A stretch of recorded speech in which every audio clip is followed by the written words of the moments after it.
الحمد لله رب العالمين الرحمن الرحيم مالك يوم الدين والصلاة والسلام على سيد المرسلين وعلى آله وصحبه أجمعين أما بعد.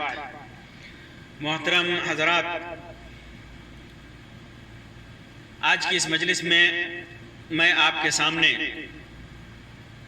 قربانی کے دنوں میں قربانی کے نام پر دین سمجھ کر چند ایسے اعمال انجام دیے جاتے ہیں جن کا شریعت سے کوئی تعلق نہیں، جس کا ثبوت قرآن و سنت سے نہیں، ان کے بارے میں بتاؤں گا. واضح رہے کہ وہ چیزیں جو قرآن و سنت سے ثابت نہیں اور لوگ اسے نیکی سمجھ کر کے کرتے ہیں وہ دین میں بدعت کہلاتی ہیں، اور بدعت کا انجام بڑا بھیانک ہے. اللہ کے رسول صلی اللہ علیہ وسلم نے مختلف مواقع سے بدعت کے انجام سے ڈرایا ہے، یہاں تک کہ قیامت کے دن بھی بدعتی کا انجام یہ ہوگا کہ اللہ کے رسول صلی اللہ علیہ وسلم حوض کوثر سے اسے دھتکاریں گے، بھگائیں گے. اس وجہ سے ہر مسلمان کو ہمیشہ یہ کوشش کرنی چاہیے کہ جو چیزیں قرآن و سنت سے ثابت نہیں ہیں ہم اس پر عمل نہ کریں بلکہ اس سے دوری اختیار کریں، کیونکہ جب ہم بدعت سے دور ہوں گے تو سنت سے قریب ہوں گے، اور سنت سے قریب ہوں گے تو ہمارے اعمال مقبول ہوں گے اللہ تبارک و تعالیٰ کے نزدیک. اور اگر ہم بدعت انجام دیں گے، بدعت کریں گے، اگرچہ اس کو جتنا زیادہ نیکی سمجھیں، اللہ تبارک و تعالیٰ اسے قبول نہیں فرمائے گا. اللہ کے رسول صلی اللہ علیہ وسلم نے ارشاد فرمایا، جیسا کہ بخاری اور مسلم کی روایت ہے، من عمل عملا لیس له علیہ امرنا فهو رد. جو کوئی ہمارے اس دین میں کوئی نہیں ایسا عمل کیا جو اس دین سے نہیں ہے تو وہ مردود ہے. اور فرمایا دوسری روایت میں ہے کہ من احدث فی امرنا ھذا ما لیس منہ فهو رد. جس نے ہمارے دین میں کوئی نئی چیز ایجاد کی تو وہ مردود ہے. امام بخاری امام مسلم نے اس کو روایت کیا ہے. اسی طرح اللہ کے رسول صلی اللہ علیہ وسلم نے ارشاد فرمایا، ایاکم ومحدثات الامور فإن كل محدثة بدعة وكل بدعة ضلالة وكل ضلالة في النار. امام ابو داؤد نے اور امام ترمذی نے ابن ماجہ نے اپنے سنن کے اندر روایت کیا ہے، اور امام البانی وغیرہ نے اس کو صحیح قرار دیا ہے کہ تم بدعات میں دین میں نئی چیز ایجاد کرنے سے بچو، کیونکہ دین میں ہر ایجاد کی گئی نئی چیز بدعت ہے، اور ہر بدعت گمراہی ہے، اور ہر گمراہی جہنم میں لے جانے والی ہے. بدعت کی ایک پہچان یہ بھی ہے کہ بدعت ہر زمانے اور علاقے میں مختلف ہوتی ہے، ایک حیت اور ایک ماہیت میں نہیں ہوتی. اور سنت دنیا میں کہیں بھی ادا کی جائے اس کی حیت و ماہیت، اس کا طریقہ ایک ہی ہوتا ہے، کہیں ذرہ برابر آپ کو فرق نہیں ملے گا. اور بدعت میں کہیں بھی اس کی حیت و ماہیت میں کہیں بھی آپ کو اتفاق نہیں ملے گا، اتحاد نہیں ملے گا، ہر جگہ آپ کو فرق نظر آئے گا. تو مختلف علاقوں کے اعتبار سے بدعتیں ہیں. ہمیں جو بدعتیں معلوم ہوئی ہیں کہ ہمارے یہاں اور جو ہمارے علم کے مطابق انجام دی جاتی ہیں وہ بدعتیں میں آپ کے سامنے مختصراً رکھتا ہوں. سب سے پہلی چیز جو خرافات میں داخل ہے بلکہ ریاکاری میں داخل ہے، اور یہ بدعت ہی نہیں، یہ بہت بڑا اسم ہے، اور اس کی وجہ سے عبادت، قربانی ہو یا کوئی بھی عبادت ہو، شرک کے درجے میں آتی ہے، اور وہ ثواب کا سبب تو کیا بنے، مزید گناہ کا سبب بنتا ہے، اللہ کی ناراضگی کا سبب بنتا ہے. جیسے جانوروں کی نمائش کرنا ریاکاری کے لیے، اور اسے خوب موٹا تازہ جان بوجھ کر کے قیمتی چیز پیسہ دے کر کے زیادہ سے زیادہ نہایت قیمتی جانور خریدنا، مقصد یہ ہو کہ لوگ اس کو دیکھیں اور ہمارا مقام اور مرتبہ لوگوں کے ہاں بڑھے، لوگ کہیں کہ دیکھو فلاں آدمی کے پاس اتنا پیسہ ہے، فلاں آدمی کا بکرا یا فلاں آدمی کی گائے یا فلاں آدمی کا اونٹ یہ کیا ہے زبردست ہے. اسی طرح جانوروں کو مہندی لگانا، اسے سجانا سنوارنا، یہ ایک عام سی بات ہو چکی ہے مسلم معاشرے میں. یہ خلوص للہیت اور اخلاص للہیت اور مقصد قربانی کی اکثر منافی ہے. ٹھیک ہے، موٹے تر و تازہ اور تندرست جانور کا انتخاب ایک مستحب عمل ہے، ایسا کرنا چاہیے. قیمتی جانور بھی آپ خرید سکتے ہیں، لیکن اللہ نے وسعت دی ہے، آپ ریاکاری سے بچ رہے ہوں، آپ کے اندر خلوص ہے، للہیت ہے، کر سکتے ہیں.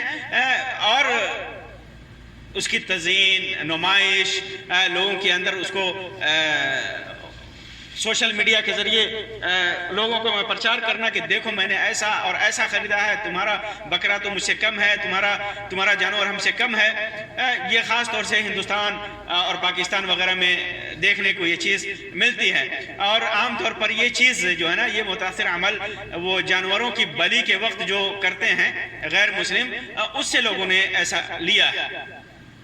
اسی طرح جانوروں کے ذبح کے وقت اس کے پیٹھ کو چھونا ترحم کے طور پر، اور بعض لوگوں تبرک کے طور پر بعض علاقوں میں چھوا جاتا ہے۔ اسی طرح ذبح سے پہلے جانور کو وضو کرانا، اسی طرح ذبح سے پہلے جانور کو غسل دینا، ذبح سے پہلے جانور کو کچھ کھلانا، ذبح سے پہلے نبی اکرم صلی اللہ علیہ وسلم کی طرف سے قربانی کرنا، نبی اکرم صلی اللہ علیہ وسلم کی طرف سے قربانی کرنا جس کا کتاب و سنت سے کوئی ثبوت نہیں ہے۔ اگر اس کا کوئی ثبوت ہوتا تو درود و سلام کے فضائل کی طرح اس کا بھی بیان نصوص قرآن و سنت میں ضرور ہوتا۔ بہت ساری چیزیں جو ہم اللہ کے رسول صلی اللہ علیہ وسلم کی طرف سے کرتے ہیں، درود و سلام کی کتنی فضیلت ہے کتاب و سنت میں، بہت زیادہ فضیلت وارد ہے، اور پوری دنیا کے لوگ موحدین مومنین اس کو کتاب و سنت کے مطابق ادا بھی کرتے ہیں۔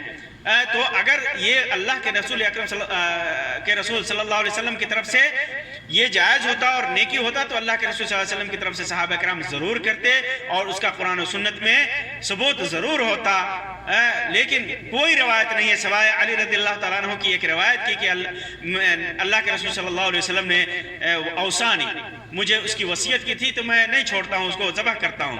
اس میں دو چیزیں ہیں، ایک تو یہ روایت ثابت نہیں ہے، محدثین کے پرخ کے مطابق یہ روایت ضعیف ہے، تین علتیں اس کے اندر ہیں، اور اسے استدلال قطعاً درست نہیں ہے۔ اور اگر مان لیتے ہیں کسی وجہ سے اس کو صحیح ثابت کر دیا جائے تو ایک وصیت تھی اللہ کے رسول صلی اللہ علیہ وسلم کی، وصیت خاص علی بن ابی طالب رضی اللہ تعالیٰ عنہ کے لیے تھی، ورنہ ابو بکر، عمر، عثمان، علی، طلحہ، حذیفہ، عبداللہ ابن عباس، عبداللہ ابن عمر، ابو ہریرہ رضی اللہ عنہم بے شمار صحابہ کرام تھے جو آپ صلی اللہ علیہ وسلم کے بعد کئی سالوں تک یہ لوگ زندہ رہے۔ آپ صلی اللہ علیہ وسلم کی ازواج مطہرات زندہ تھیں، کسی نے قربانی آپ صلی اللہ علیہ وسلم کی طرف سے نہیں کیا۔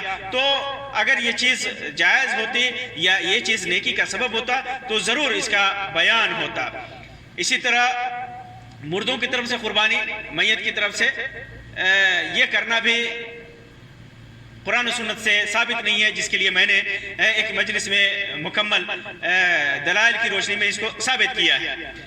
اسی طرح قربانی سے پہلے جانور کو کسی قبر یا مزار کا طواف کرانا، یہ سب سے بدترین بدعاتوں میں سے ایک ہے۔ سب سے طواف کرانا مزار اور قبروں کا، ایک تو خود طواف کرتے ہیں جو شرک کے درجے میں آتا ہے، اور ایسے جانوروں کو بھی طواف کراتے ہیں، بدترین بدعت ہے۔ اسی طرح قربانی کی جگہ کی خوب تزئین اور اسے قابل تبرک سمجھنا، خوب تزئین کرنا، اس کو لپنا پوتنا، اس کے اندر بعض لوگ اگربتی اور موم بتی اور کیا کیا جلاتے ہیں، وہاں خوشبوئیں لگاتے ہیں، وہاں دھونی لگاتے ہیں، یہ ساری چیزیں بدعت ہیں اور اس کو قابل تبرک سمجھتے ہیں۔ بہت ساری جگہوں پر گڈھے کھودے جاتے ہیں، اگر گڈھا اس وجہ سے آپ کھودتے ہیں کہ جانور کا خون کئی جگہوں پر نہ پھیلے اور لوگوں کو نقصان نہ ہو، لوگوں کو پریشانی نہ ہو، اور اس خون کو وہاں پر دفن کر دیں تو کوئی حرج نہیں ہے، اور یہ مستحب عمل ہے۔ لیکن کسی اور نیت سے آپ کرتے ہیں تو یہ بدعت کے درجے میں آتا ہے۔ اسی طرح بعض لوگ میت کے پہلے سال میں، جس سال وہ مرا ہے، اس کی طرف سے قربانی اس اعتقاد کے ساتھ کرتے ہیں کہ اس کے ثواب میں کسی کی شرکت جائز نہیں۔ ایسی قربانی کی یہ لوگ اضحیۃ الحفرہ کا نام دیتے ہیں، عرب وغیرہ میں بعض علاقوں میں اضحیۃ الحفرہ کا نام دیا جاتا ہے، اور اعتقاد رکھتے ہیں کہ اس کے ثواب میں کسی کی شرکت جائز نہیں ہے، اس کی میت کی طرف سے ہی کرنا چاہیے اسی سال میں جس سال وہ مرا ہوتا ہے۔ اسی طرح عید کی رات میں اس کے سر سے لے کر دم تک چھوتے ہیں لوگ خوب۔ اسی طرح اس کا خون گھر کے دروازے اور سواریوں وغیرہ پر لگاتے ہیں، چھڑکتے ہیں۔ اب اعتقاد جو بھی ہو، نظریہ جو بھی ہو، لیکن یہ بدعت ہے اور یہ ناجائز اور حرام ہے۔ اسی طرح اس کا خون بعض علاقوں میں چھوٹے بچوں کی پیشانی پر لگاتے ہیں، یہ بھی بدعت ہے۔ اسی طرح قربانی کرتے وقت درود پڑھنا، کیونکہ اس کا ثبوت قرآن و سنت میں کہیں نہیں ہے، اور یہ تعبد للہ ہے، اللہ کے لیے عبادت ہے، اور اس کے اندر ثبوت چاہیے اور ثبوت نہیں ہے تو یہ بدعت ہے۔ ثبوت کیا ہے؟ قربانی کے وقت کیا پڑھنا ہے؟ آپ کے سامنے دعائیں موجود ہیں، اللہم تقبل منی من اہل بیتی، اللہم تقبل من فلان. اسی طرح اللہ کے رسول صلی اللہ علیہ وسلم سے جو دعائیں ثابت ہیں، انی وجہت وجہی للذی فطر السماوات والارض الی آخری، جو دعائیں ثابت ہیں، اگر کچھ یاد نہیں ہے، صرف بسم اللہ بھی آدمی پڑھ کر کے ذبح کرتا ہے تو یہ جائز ہے، قربانی ہو جائے گی. لیکن درود وغیرہ پڑھنا یہ تعبد للہ ہے، اس وجہ سے یہ چونکہ قرآن و سنت میں اس کا ثبوت نہیں ہے، اس وجہ سے یہ بدعت کے زمرے میں آتا ہے، جو جائز نہیں ہے، غیر مشروع عمل ہے. اسی طرح کسی قبر یا مزار کے پاس جا کر کے ذبح کرنا، یہ شرک اکبر کے درجے میں آتا ہے. اگر ایسا کوئی ذبیحہ ہے تو اس کا کھانا قطعاً حرام ہے. اگر آدمی کسی قبر کے پاس، مزار کے پاس جا کر قربانی ذبح کرتا ہے تو اس کا قطعاً حرام ہے کھانا. اسی طرح قبر یا مزار پر رکھی ہوئی کسی بھی چیز کا استعمال حرام ہے.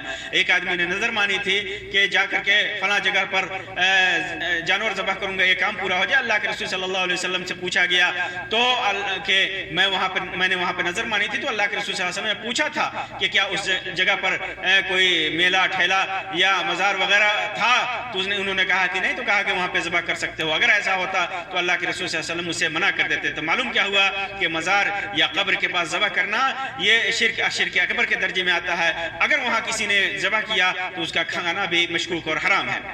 اسی طرح ذبح کرنے والے مولوی کو ضروری یا اس کا حق سمجھ کر کے قربانی کے جانور کا سر اور پیر یا ان کی قیمت دینا. بہت سارے علاقوں میں مولوی کا حق سمجھ کر کے دیا جاتا ہے کہ مولوی نے ذبح کیا ہے، سر کا حقدار وہی ہے، پیر کا حقدار وہی ہے، یا اس کی قیمت دیتے ہیں. یعنی ضروری سمجھ کر کے اگر مولوی صاحب نے جا کر کے کسی کے گھر پہ ذبح کر دیا تو وہ نہیں چاہتے کہ مولوی صاحب کو اس کا سر دے. اس کے بال بچے اس سر کو کھانا چاہتے ہیں، اس سر کو کھانا چاہتے ہیں، انہیں رغبت ہے، کھانے کی چاہت ہے، شوق ہے. لیکن چونکہ یہ اعتقاد بنا ہوا ہے کہ مولوی صاحب کو سر دینا چاہیے، ان کا حق ہے، اس وجہ سے اس کی قیمت لے جا کر کے ان کے گھر پہ دیتے ہیں. ہمارے ساتھ بھی ایسا بہت سارا گاؤں اور دیہات میں معاملہ پیش آیا ہے. تو ایسی چیز کرنا صحیح نہیں ہے، غیر شرعی عمل ہے، اور ایسا اعتقاد رکھنا غیر شرعی عمل ہے. البتہ ذبح کرنے والے کو قربانی جو مولوی صاحب نے اگر کیا ہے، ایک تو یہی نظریہ غلط ہے کہ جانور کا قربانی ذبح کرے گا تو مولوی ہی کرے گا، کوئی دوسرا نہیں کر سکتا. کوئی آدمی بسم اللہ پڑھنا جانتا ہو، ذبح کرنا جانتا ہو. بہت سارے مولویوں کو چھری چلانے نہیں آتے، آپ ان کو ذبح کرنے کے لیے دیجئے تو کاٹنا کہیں اور ہے، کاٹ دیتے ہیں کہیں اور. تو اس سے زیادہ بہتر ہے کہ ایسا آدمی جو اچھی طریقے سے ذبح کرنا جانتا ہو اور بسم اللہ پڑھنا جانتا ہو، تو ایسا آدمی ذبح کرتا ہے، زیادہ مناسب ہے. تو اولاً تو ضروری یہ سمجھنا کہ مولوی سے ہی ذبح کرائیں گے، یہ صحیح نہیں ہے. اور اگر مولوی نے ذبح کر دیا ہے تو اس کی قیمت نہیں دینا چاہیے. البتہ قربانی کا مشروع اور مسنون ہدیہ یا صدقہ، اگر مولوی غریب ہے، محتاج ہے تو صدقہ کے طور پر، اگر محتاج نہیں ہے، مولوی پیسے والا ہے تو صدقہ ہدیہ سمجھ کر کے دینا، بلا کسی عضو کی تخصیص کے. کوئی بھی گوشت کا، کوئی بھی جانور کے کسی بھی حصے کو دیا جائے، چاہے آپ سر دیں یا پیر دیں یا کوئی بھی اور چیز دیں. آپ کو معلوم ہے کہ مولوی صاحب پیر زیادہ شوق سے کھاتے ہیں، مولوی صاحب بٹ زیادہ شوق سے کھاتے ہیں، اس کی خواہش رکھتے ہیں. مولوی صاحب کو سر کا حصہ بہت زیادہ پسند ہے، یا مولوی صاحب کو زبان زیادہ پسند ہے، یا مولوی صاحب کو تلی زیادہ پسند ہے، یا مولوی صاحب کو سینے کا گوشت زیادہ پسند ہے، اور آپ مولوی صاحب کی عزت کرتے ہیں، آپ دیں تو ٹھیک ہے، آپ دے سکتے ہیں. مستحب عمل ہے، مسنون عمل ہے، کوئی حرج نہیں ہے. میں یہاں پر مولویوں کی وکالت نہیں کر رہا ہوں، بلکہ ایک سنت کی بات بتا رہا ہوں. یہ مت سمجھنا کہ مولوی صاحب کو یہ دینا ضروری ہے. آپ کو زیادہ شوق ہے، آپ بھی کھائیے. اسی طرح اجرت کے طور پر قصائی کو اس کے گوشت میں سے یا چمڑا میں سے دینا، یہ بھی صحیح نہیں ہے. جیسا کہ میں نے اپنے دوسرے درس میں بتایا ہے، گوشت اور چمڑے کو اجرت کے طور پر نہیں دینا ہے. ویسے قصائی کو گوشت دے دینا صدقے کے طور پر اگر وہ غریب ہے، یا ہدیے کے طور پر اگر وہ غریب نہیں ہے تو اس کو دینا، یہ مسنون اور مستحب ہے. یہ یہاں ایک وضاحت عید اور بقرعید کی مناسبت سے جو دیکھنے میں آتا ہے کہ بہت سارے لوگ میلے اور ٹھیلے کا اہتمام کرتے ہیں اور بچوں کے ساتھ ساتھ مرد و عورت سب اس میں شریک ہوتے ہیں اور گھومنے جاتے ہیں۔ عید کا دن اللہ تبارک یہ چیزیں غیر شرعی ہیں اور غیر شرعی رسوم میں داخل ہے۔ مردوں کا اختلاط ہوتا ہے، سارے لوگوں کا ذہن میلے اور ٹھیلے کی طرف جاتا ہے، عبادت کی طرف بہت کم جاتا ہے۔ عید کا دن اللہ کی عبادت اور اس کی دی ہوئی نعمتوں پر شکر ادا کرنے کا دن ہے، جبکہ کچھ لوگوں کا دھیان عبادت کی طرف نہ ہو کر کے میلے اور تفریح کی طرف ہوتا ہے، جس سے عید کا مقصد ہی فوت ہو جاتا ہے۔ عید کا مقصد ہی فوت ہو جاتا ہے۔ نیز ایسے میلوں میں مرد و عورت کا اختلاط بھی سبب گناہ اور معصیت ہے۔ بسا اوقات یہ بھی ملاحظہ کیا جاتا ہے کہ لوگ سنیما وغیرہ دیکھنے کے لیے اسی دن کو خاص کر لیتے ہیں، سنیما بھی اسی دن ریلیز کرتے ہیں تاکہ لوگ اس دن زیادہ سے زیادہ دیکھیں، اور ایسا ہو بھی رہا ہے ہمارے ملکوں میں۔ یہ ساری چیزیں عبادت کی روح کو ختم تو کرتی ہی ہیں، مسلمان معاشرے کو گمراہی اور معصیت کی راہ پر لا دیتی ہیں۔ اللہ رب العزت ہمیں اس جیسے گمراہ کن اعمال اور راستوں سے محفوظ رکھے اور اپنے دین پر کتاب و سنت کے مطابق عمل پیرا ہونے کی توفیق عطا فرمائے، اور ہماری عبادتوں کو خالص اپنے لیے کر دے اور ہر قسم کے شر و فتن سے اپنے امان میں رکھے۔ وصلی اللہ علی خیر خلقہ وسلم، والسلام علیکم ورحمۃ اللہ وبرکاتہ۔